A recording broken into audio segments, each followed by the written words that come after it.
RTC కార్మికులు నిర్వహిస్తున్న సమ్మెకు మద్దతు తెలిపారు మాజీ మంత్రి బీఆర్ఎస్ పార్టీ రాష్ట్ర ప్రధాన కార్యదర్శి జీవన్ రెడ్డి. ఈ సందర్భంగా జీవన్ రెడ్డి మాట్లాడుతూ ఆర్టీసీ కార్మికుల సమ్మెకు పోవడం దురదృష్టకరమని అన్నారు. ప్రభుత్వ నిర్లక్ష్యం వల్లనే ఈ పరిస్థితి దాపురించిందని అన్నారు. గత ప్రభుత్వం ఆర్టీసీని ప్రభుత్వంలో విలీనం చేయాలని చర్చించడం జరిగిందని, గతంలో ఆర్టీసీ విలీన ప్రతిపాదన శాసనసభలో శాసన మండలిలో ఏకగ్రీవ ఆమోదం తెలపడం జరిగిందని, గతంలో ఉద్యమ బలోపేతం గురించి ప్రధాన పాత్ర పోషించింది ఆర్టీసీ కార్మికులని ఆయన గుర్తు చేశారు. ఈ ప్రభుత్వం ఆర్టీసీ సమస్యలపై ఎందుకు జాప్యం చేస్తుందని ఆయన ఆగ్రహం వ్యక్తం చేశారు. ఆర్టీసీ ప్రభుత్వ రంగ సంస్థ, దీనిని బలోపేతం చేసుకోవాలని ఆయన పేర్కొన్నారు. మహాలక్ష్మి పథకం అమలు కారణం ఆర్టీసీ సంస్థ, ఆర్టీసీ కార్మికులని అన్నారు. ఆర్టీసీ ఉద్యమంలో డ్రైవర్ శంకర్ గౌడ్ మరణం ఆనాటి శ్రీకాంతాచారి బలిదానం తలపిస్తుందని ఆయన ఆవేదన వ్యక్తం చేశారు. శంకర్ గౌడ్ కుటుంబానికి ₹1 పరిహారంతో పాటు కుటుంబంలో ఒకరికి ఉద్యోగం ఇవ్వాలని ఆయన డిమాండ్ చేశారు.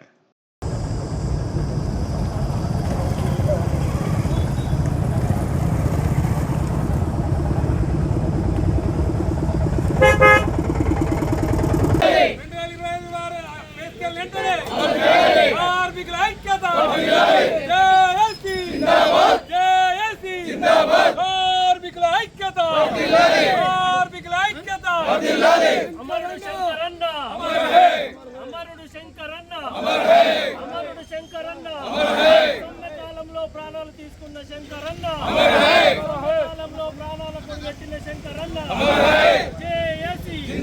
కార్మికుల ఐక్యత, కార్మికుల ఐక్యత, కార్మికుల ఐక్యత, కార్మికుల ఐక్యత.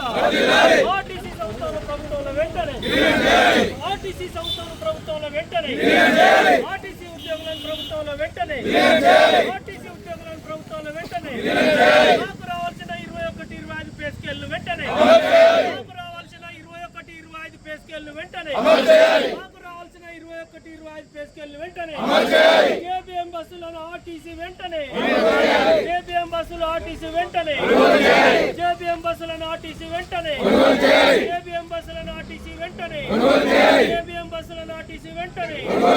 కార్మికుల ఐక్యత, కార్మికుల ఐక్యత, జేఏసీ జిందాబాద్, జేఏసీ జిందాబాద్, జేఏసీ జిందాబాద్. అమరుడు శంకరన్న, అమరుడు శంకరన్న, సమ్మకాలంలో ప్రాణాలు తీసుకున్న శంకరన్న, జేఏసీ జిందాబాద్, జేఏసీ జిందాబాద్. కార్మికుల ఐక్యత వర్ధిల్లాలి, కార్మికుల ఐక్యత వర్ధిల్లాలి, కార్మికుల ఐక్యత.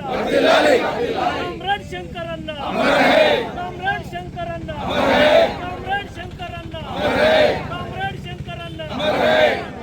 వాగ్దానాన్ని నెరవేర్చుకోకపోవడం వలన మనము వారికి గత 2 నెలల నుండి వారిని అడిగి మెమోరాండం దగ్గర అడిగి వారికి విన్నవించుకున్నా కానీ వారు ఏమీ పట్టించుకోకపోవడం వలన, స్పందించకపోవడం వలన మార్చి 13వ తారీఖు నాడు వారికి మా సమస్యలపై సమ్మెకు వెళ్తున్నామని వారికి నోటీసు ఇవ్వడం జరిగింది. కమిటీలు కూడా వేసి మమ్మల్ని పిలిచి మాట్లాడకపోవడం వలన ఈ సమ్మె అనివార్యమైంది.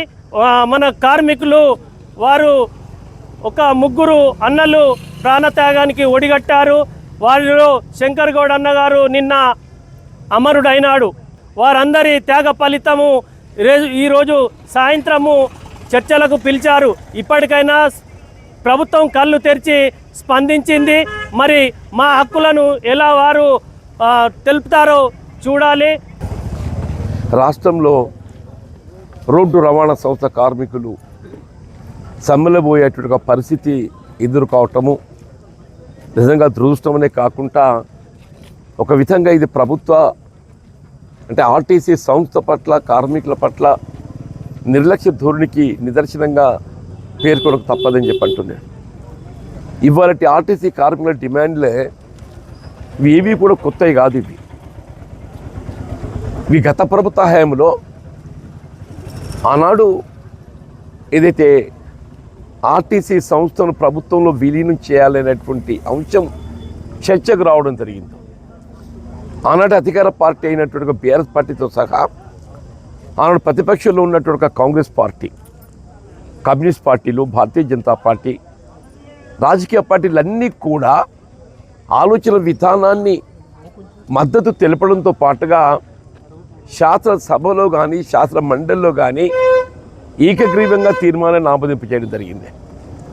ఆనాడు నేను శాసన మండలి సభ్యుడిగా కాంగ్రెస్ పార్టీ పక్షాన ఈ అంశం చర్చకు వచ్చినప్పుడు వీళ్ళ ఆర్టీసీ సంస్థ మరింత బలోపేతం కార్మికుల హక్కుల పరిరక్షణ కొరకు ఏదైతుందో వారు ప్రభుత్వంలో విలీనం చేయాలనేటువంటి ప్రతిపాదన తెర మీదకి వచ్చినప్పుడు వీళ్ళందరం కూడా మద్దతు తెలిపామని చెప్పంటున్నాను. వీళ్ళ ఆశ్చర్యకరం ఏంటంటే వీళ్ళ 2 సంవత్సరాలు గడిచిపోయింది. వీళ్ళ రాష్ట్రంలో కాంగ్రెస్ ప్రభుత్వం అధికారానికి వచ్చింది. ఆనాడు తెలంగాణ రాష్ట్ర ఏర్పాటు సాధనలో ఉద్యమ బలోపేతం కొరకు ప్రధాన భూమిక పోషించింది మన ఆర్టీసీ కార్మికులు చెప్పక తప్పదని చెప్పంటున్నాం. అటువంటి కార్మికుల హక్కుల సాధన కొరకు మన ఆనాడు బీఆర్ఎస్ ప్రభుత్వం ఆనాడు ముఖ్యమంత్రి కేసీఆర్ గారు ఏదైతుందో ప్రభుత్వంలో విలీనం చేసుకొని వారి యొక్క వేతపత్యాల సవరణే కానీ చెల్లింపే కానీ డిఏలే కానీ ఏవి కూడా జాప్యం కాకుండా మరి 010 ద్వారా చెల్లింపు చేసే విధంగా ఒక నిర్ణయం తీసుకోవటం అందరం కూడా హర్షం వ్యక్తం చేసినామని చెప్పంటున్నాం. కాంగ్రెస్ పార్టీ కూడా శాసనసభ శాసనమండలిలో మద్దతు తెలపడమే కాకుండా బట్టి గారు ఎదుగుతున్న విక్రమార్క గారు ప్రస్తుత ఉప ముఖ్యమంత్రి గారు అలాంటి శాసనసభ పక్ష నాయకుడికి ఈ అంశాన్ని మరి మద్దతు తెలపడం జరిగిందని చెప్పంటారు. మరి ఇవాళ మీరు ఎందుకు జాప్యం చేస్తున్నారు?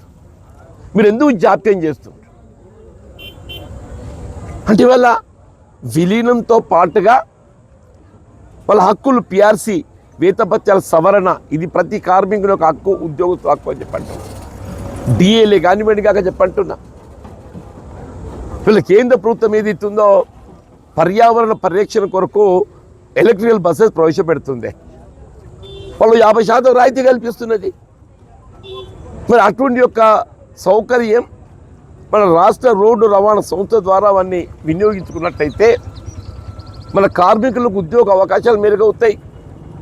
నిర్వహణ కూడా ఏదైతుందో మనకు సులభతరంగా ఉంటుంది, ఒక బాధ్యతాయుతంగా ఉంటుందని చెప్పి అంటున్నాను. శంకర్ గౌడ్ గారు ఏదైతుందో ఒక సోదరుడు, ఆయన కుటుంబం పాపం నిజంగా కూడా ఊహించలేమని చెప్పి నిన్న టీవీలో గమనిస్తే మరి మళ్ళీ ఎక్కడికి పోతుంది, మళ్ళీ తెలంగాణ రాష్ట్ర ఏర్పాటు ఉద్యమాన్ని తలపింపజేస్తుందని చెప్పంటారు.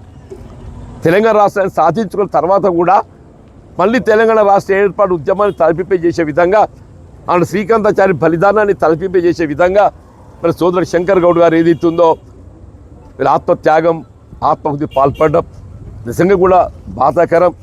ఇటువంటి ఒక పరిస్థితి మళ్ళీ తిరిగి పునరావృతం కాకూడదు. ఆ కుటుంబాన్ని ఆదుకోవటానికి కొరకు ప్రభుత్వ పరంగా ఏదైతుందో ఒక ₹1 కోటి ఏదైతుందో ఆ కుటుంబానికి ఆర్థికంగా సహాయం చేయాలని చెప్పాలి. ఆ కుటుంబంలో ప్రత్యామ్నాయ ఉద్యోగం, వారి విద్యకు అనుగుణంగా, వారి అర్హతకు అనుగుణంగా ఉద్యోగం కల్పించాలి. అన్నింటికన్నా ముఖ్యం వీళ్ళ సాయంత్రం చర్చలు కాదు, సమ్మె విరమింప చేయబడాలి. వీళ్ళ సాయంత్రం చర్చలు కాదు, సమ్మె విరమింప చేయబడాలి. రేవంత్ రెడ్డి గారు ఏదైతుందో నిన్నటి శంకర్ గౌడ్ గారి యొక్క ఆత్మాహుతి, ఆత్మ బలిదానంతో నువ్వు కళ్ళు తెరువురా నాయన, కళ్ళు తెరువు అని చెప్పి అంటున్నాను. మన హక్కుల సాధనకి ఇవన్నీ వీళ్ళ పరిష్కరించబడి వీళ్ళ సమ్మె ఈరోజు విరమింపజేయబడే విధంగా ప్రభుత్వ ప్రకటన వెలువడాలని చెప్పని నేను డిమాండ్ చేస్తున్నా. ఆ శంకర్ గౌడ్ గారి యొక్క ఆత్మకు శాంతి చేకూరాలి. వారి కుటుంబానికి ప్రగాఢ సానుభూతి వ్యక్తం చేస్తున్నాను నేను. ఇటువంటి పరిణామాలు మరి భవిష్యత్తులో కాకూడదు. అందరం కూడా సమయం పాటిద్దాము, ఆత్మస్థైర్యంతో ముందుకు పోదాము. ఇలా మన డిమాండ్ల సాధనకు ఏదైతే ఉందో యావత్ తెలంగాణ సమాజం మీకు తోడుందని చెప్పని మనం చేస్తూ సెలవు తీసుకుంటున్నాం. జై హింద్.